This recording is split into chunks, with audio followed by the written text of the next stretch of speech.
এক ব্যক্তি প্রচুর ইবাদত করত, আল্লাহ পাক তার ইবাদত করার জন্য পাহাড়ের চূড়ায় একটা সুন্দর ব্যবস্থা করে দিয়েছিলেন। সেখানে ডালিম গাছ হতো, ঝর্ণা আসতো, খাবারের কোনো অভাব নাই। হাদিস এসেছে 500 বছর সে ইবাদত করেছে। কত বছর? কিয়ামতের মাঠে এই ব্যক্তির অবস্থা এমন হবে, তাকে জান্নাতে প্রবেশ করানোর জন্য নিয়ে যেতে বলা হবে।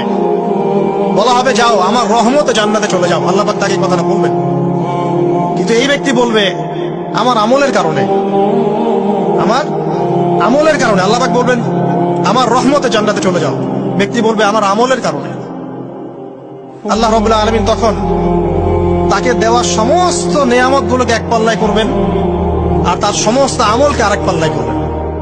তারপর দেখা যাবে আল্লাহর সমস্ত নিয়ামত তার একটা চোখের সমান হয় নাই। কথা কি বুঝতে পারছেন?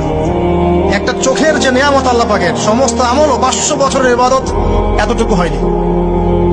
তারপর তাকে বলা হবে ওকে জাহান্নামে নিয়ে যাও। এবার জাহান্নামে যাওয়ার সময় সে বলবে আল্লাহ তোমার রহমতে আমাকে মাফ করে দাও।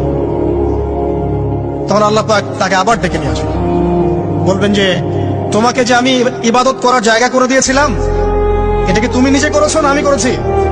সে বলবে আপনি করেছেন। তোমাকে যে আমি সৃষ্টি করেছিলাম তখন কি তুমি কোন আমল করেছিলে?